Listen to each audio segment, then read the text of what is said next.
네, 안녕하세요. 반갑습니다. 한마루 관계연구소 전보영TV의 전보영 소장입니다. 네, 계속 우리 영상 시리즈로 이렇게 연결을 해드리고 있는데요. 핵심 요소는 뭐냐면 가족이 우리의 삶 속에서 너무너무너무 중요하다. 그래서 가족에 대해서 공부하자라고 하는 그 두 번째 시간입니다. 두 번째, 가족 공부 두 번째 시간, 가족 체계에 대해서 공부를 해보려고 하는데요. 우리 Family System Theory라고 이렇게 이야기를 해서 가족은 하나의 체계다라는 이야기를 할 거예요. 사실 이제 가족 체계론이나 이런 거를 조금 공부하신 분들은 제 영상을 보면서 뭐야, 왜 이렇게 심플하게 설명해? 이거 되게 어려운 거고 복잡하고 추상적인 건데 왜 이렇게 심플하게 설명해? 그렇게 생각하실 수도 있겠지만 많은 사람들이 삶에 적용하기 위해서는 복잡하지만 심플하게 설명을 해서 그것들이 우리의 삶에 적용할 수 있게끔 하는 것이 저의 역할이자 제가 도울 수 있는 방법이라고 생각해서 사실 되게 어렵고요, 복잡하고요, 되게 추상적인 이론이거든요. 근데 이것을 우리의 삶 속에 적용할 수 있게끔 조금 쉽게 설명을 해드리도록 하겠습니다. 여러분, 자, 그럼 우리 그것부터 가볼까요? 시스템. 시스템이 뭐예요? 그냥 우리가 하나의 기계를 놓고 한번 생각해 봅시다. 우리 기계가 한 부품이 고장났거나 잘못됐으면 이 기계가 작동을 해야 안 해요? 작동하지 않아요. 이게 바로 시스템이고요. 그리고 우리 인간도 시스템이죠. 우리가 유기체라고 하는 시스템인데 여러분 한번 생각해 보세요. 여러분 지금 두통이 있어요. 막 머리가 아파요. 그러면 머리만 아파요? 아니죠. 막 머리가 아프어서 막 소화가 안 되는 것 같기도 하고 기분도 울적하고 에너지도 축 떨어지고 그러잖아요. 왜냐면 이 하나하나가 우리는 연결되어 있는 시스템이기 때문에 그렇습니다. 가족도 역시 시스템이라서 가족의 한쪽의 이슈에 나쁜 일이 생기면 그게 단순히 그 이슈로 끝나요? 그렇지 않죠. 이게 모든 가족한테 영향력을 끼치듯이 가족도 단순하게 생각할 수 있지 않다라고 하는 게 가족 체계론의 가장 큰 골자이고요. 이 골자에서 가장 핵심이 되는 게 아마 어쩌면 저는 이거라고 생각하는데 전체는 부분의 합보다 크다라는 말이에요. 아, 이게 무슨 말일까? 우리 한번 생각해 보세요, 여러분. 한 여자와 한 남자가 결혼을 해요. 아, 그럼 1 더하기 1은 2구나 이렇게만 생각할 수 있는 건 아니라는 거예요. 나랑 이 사람이랑 결혼을 한다는 건 나와 이 사람의 가족, 그리고 이 사람이 일하는 일, 이 사람의 취미생활, 이 사람의 친구관계, 이 사람의 모든 성장 과정과 함께 다 새로운 연결고리가 생긴다라고 하는 거예요. 네, 그래서 가족 체계론을 바탕으로 우리가 가족을 이해할 수 있는 좋은 팁 3가지 알려드리도록 하겠습니다. 그 첫 번째는 뭐냐면 한 개인은 가족 체계를 바탕으로 이해하게 되면 이 사람에 대한 이해도가 훨씬 더 높아진다라는 거예요. 사실 내가 누군가를 이해하는 것뿐만 아니라 나 자신을 이해하는 것도 마찬가지인데요. 제가 수업 시간에 저희 학생들한테 내주는 과제 중에 하나가 뭐냐면 나라고 하는 사람을 가족 안에서 한번 이해해 보라라는 얘기를 해요. 그래서 나의 부모님은 어떠셨고 나의 형제자매는 어땠고 그래서 이 가족이라고 하는 환경 체계 속에서 살아온 나는 어땠는지를 이해하게 되면 훨씬 더 MBTI로 성격 유형 검사로 적성 검사로 나를 이해하는 것보다 나를 이해하는 영역이 훨씬 더 넓어지고 훨씬 더 정확해진다라고 이야기를 하거든요. 이것처럼 내가 누군가를 이해한다라는 건 그 사람이 성격은 어떻고 어떤 성장 과정을 거쳤고 전공이 뭐고 어떤 생활을 즐겨고 어떤 취미를 하고 있다라고 하는 단편적으로 보여지는 것뿐만 아니라 이들의 성장 과정, 이들과의 가족 관계를 이해를 하면 훨씬 더 그 이해도가 높아질 수 있어요. 그러니까 제가 가끔씩 이런 얘기 들어요. 커플이나 뭐 부부들 상담을 하다 보면요.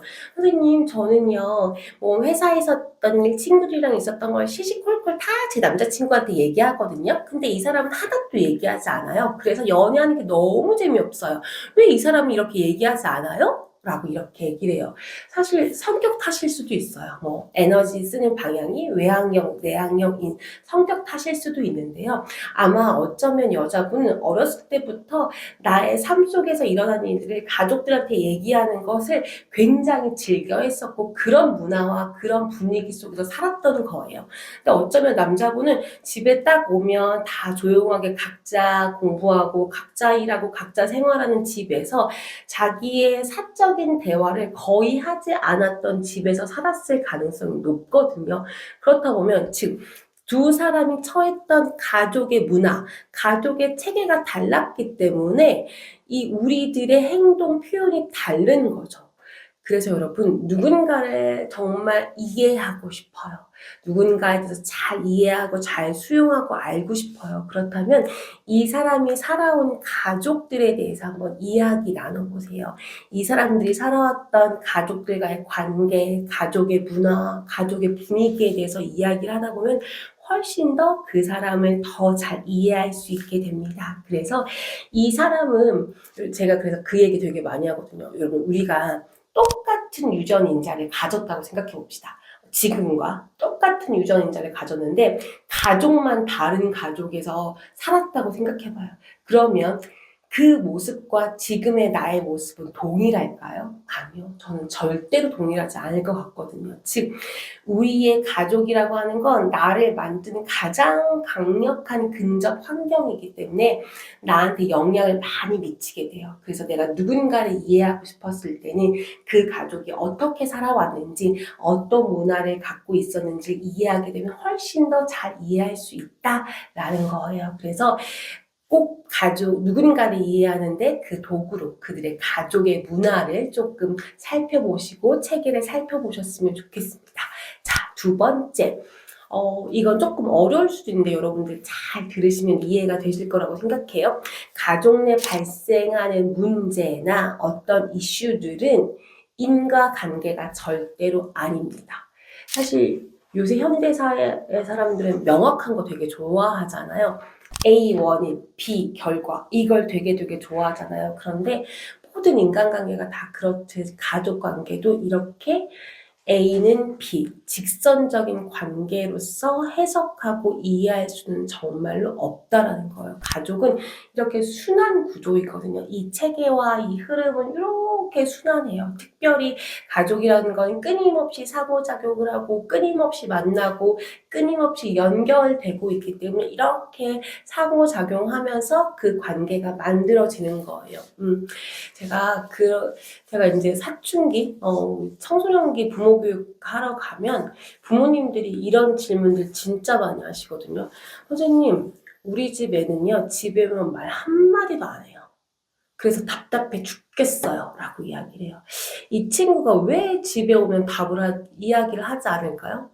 물론 성격 탓일 수도 있어요. 이 친구가 갖고 있는 에너지 자체 때문일 수도 있고요. 두 번째, 사춘기라고 하는 특성 때문에 과거와 다른 행동을 해서도 그렇기도 해요. 근데 여러분 한번 생각해 보세요.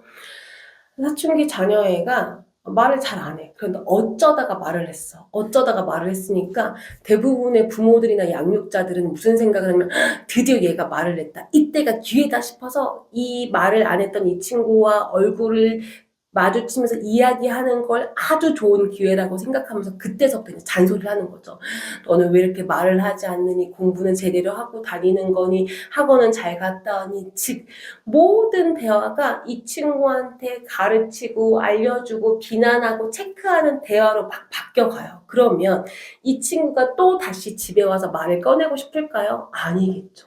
즉 무슨 얘기냐면 말을 하지 않아, 이 친구가 말을 하지 않아, 그러면 이 친구는 사춘기 때문이야, 성격 때문이야, 이렇게 A는 B라고 해석하는 게 아니라 사춘기 때문일 수도 있고요, 성격 탓일 수도 있고요, 그 가족 내 의사소통의 패턴과 구조화 때문일 수도 있어요. 즉 그래서 우리가 이 과정 속에서 이런 인과관계를 잘 살펴보시고 어디서부터 문제가 있는지 찾으려고 하시는 게 크게 도움이 되지 않아요.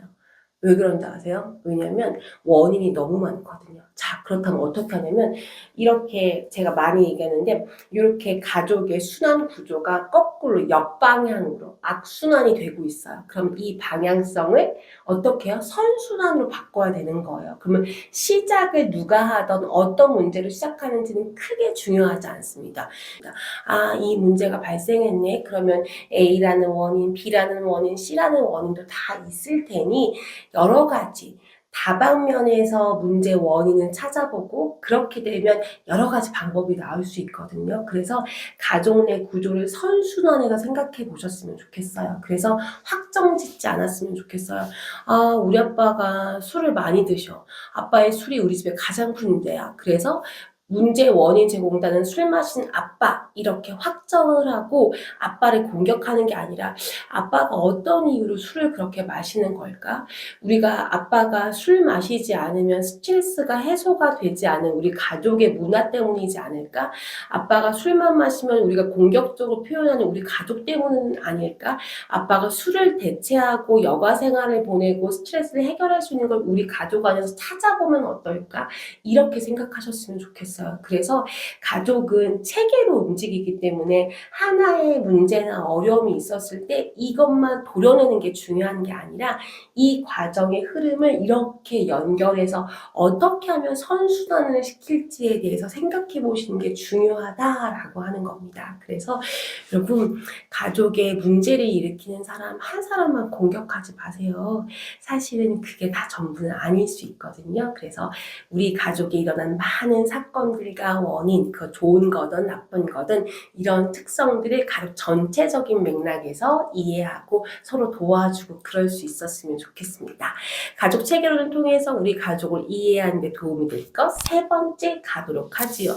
조금 어려운 단어일 수 있는데요. 가족 항상성이라는 거예요. 즉 뭐냐면 여러분 우리 신체에서도 자기 조절 능력이 있잖아요. 그래서 만약에 우리가 막 너무 추워 그래서 온도가 조금 떨어지면 우리가 막 몸을 떨면서 열을 내면서 우리의 온도의 몸을 따뜻하게 하는 것처럼 우리 가족도 원래 체제로 옮겨가고 싶은 욕구가 있는 체계라는 걸 조금 이해하셨으면 좋겠습니다. 여러분 결혼을 하고 나면 왜 시가, 처가 이런 가족들이 힘들어요? 네, 왜 힘드냐면 사실 내가 살아왔던 가족 문화와 다르기 때문에도 너무너무 힘들지만요. 가족들은 사실은 예를 들어 봅시다. 우리 딸이 결혼을 했어요. 그럼 사위라고 하는 또 다른 사람이 여길 들어와요. 들어오는데 이 사위가 들어와서 우리 가족의 체계가 변해야 돼서 이게 편안하게 아주 움직여야 되는데 우리는 이 관계나 이 체계의 안정성을 지키는 것이 사실은 되게 중요해요. 그래서 사위가 오고 며느리가 새로 왔음에도 불구하고 이 체계가 잘 변화하지 않아요. 놀랍게도 이 안에 있는 사람들은 이걸 변해야 된다고 생각하지 못해요. 그래서 이 가족 항상성이라고 하는 거는 뭐 우리 물리로 따지면 관성의 법칙이랑 비슷하기도 하고요. 또 가족 상담에서는 제가 상담할 때 이 얘기를 조금 많이 하는데 여러분 혹시 고물타리, 고무줄 아세요? 그게 뭐냐면 고무줄을요 이렇게 잡아 당겨요. 잡아 당기면 쫙 늘어나죠. 근데 이 고무줄을 당기는 힘이 딱 없어지면 어떻게 돼요? 다시 고무줄의 모습이 딱 돌아가죠. 가족이 그래요, 여러분. 무슨 얘기냐면 가족의 변화를 위해서 우리가 막 애써요. 아, 영상도 보고 공부도 하고 막 부모 역할도 공부하고 해서 우리의 패턴을 바꿔보려고 막 노력해요. 막 말도 예쁘게 나전달법으로 하고 잘 들어주려고 노력하기도 하고 좋은 이야기를 하기 위해서 애쓰고 막 노력하고 좋은 시간을 보내려고 막 노력해요. 그런데 그 노력하는 게 우린 익숙하지 않아서 불편해지거든요. 그러다 보면 다시 원래 방향으로 막 돌아가요. 그래서 이게 무슨 얘기냐면 고무일탈이라고 하는 개념이 가족 상담자가요. 가족에 무슨 문제가 있어서 개입을 해요. 그래서 막 이 체계를 막 흔들어요. 그런데 막 체계를 흔들고서 막 조금 달라진 것 같아. 근데 다시 시간이 지나고 나면 다시 원래대로야. 나는 남편하고 아내한테 사랑도 많이 주고 많이 하려고 애쓰고 노력하고 있는데 시간이 지나고 나면 다시 그대로의 모습이 막 갈 때가 있어요. 그래서 다 필요 없구나 막 이런 생각을 할 때가 있거든요.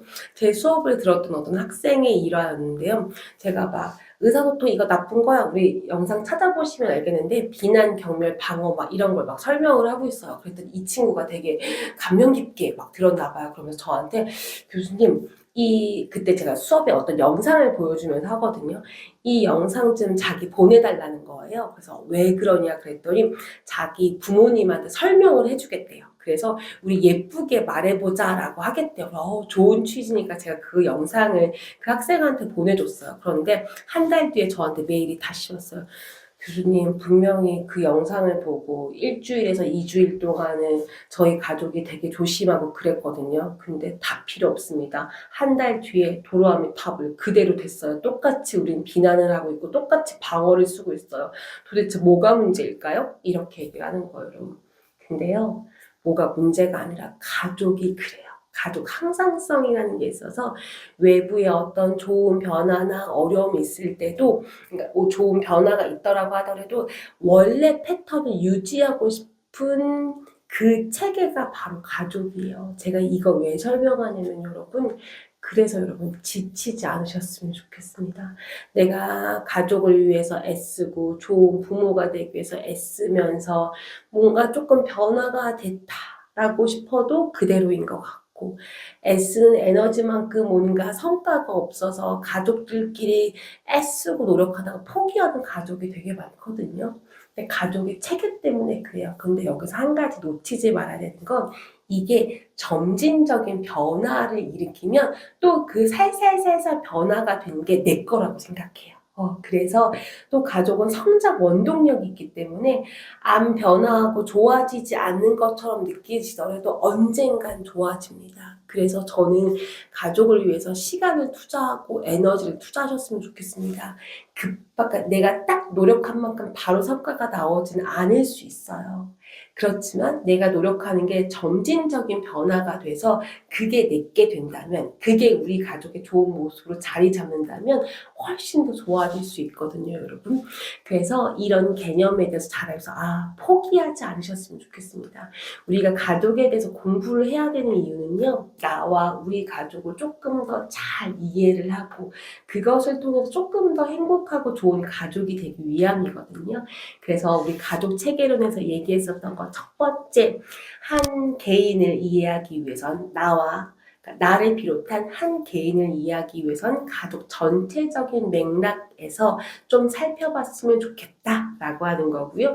두 번째, 가족이 일어나서 모든 사건은 A는 B, 인과론적이지 않기 때문에 어떤 이슈가 일어났을 땐 다양한 원인과 다양한 방법들이 있으니 그걸 찾아보자 라고 하는 거고요.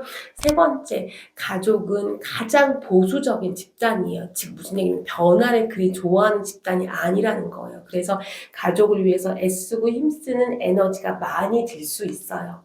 그리고 다시 원상복귀 될 수도 있어요. 그렇지만 포기하지 않고 점진적인 변화가 있으면 분명히 가족은 좋아지고 행복해질 수 있습니다. 이거 기억하셔서 우리 가족의 행복하고 좋은 변화를 위해서 우리 같이 노력할 수 있었으면 좋겠습니다. 그 길에 한마루 관계연구소가 함께 하도록 하겠습니다.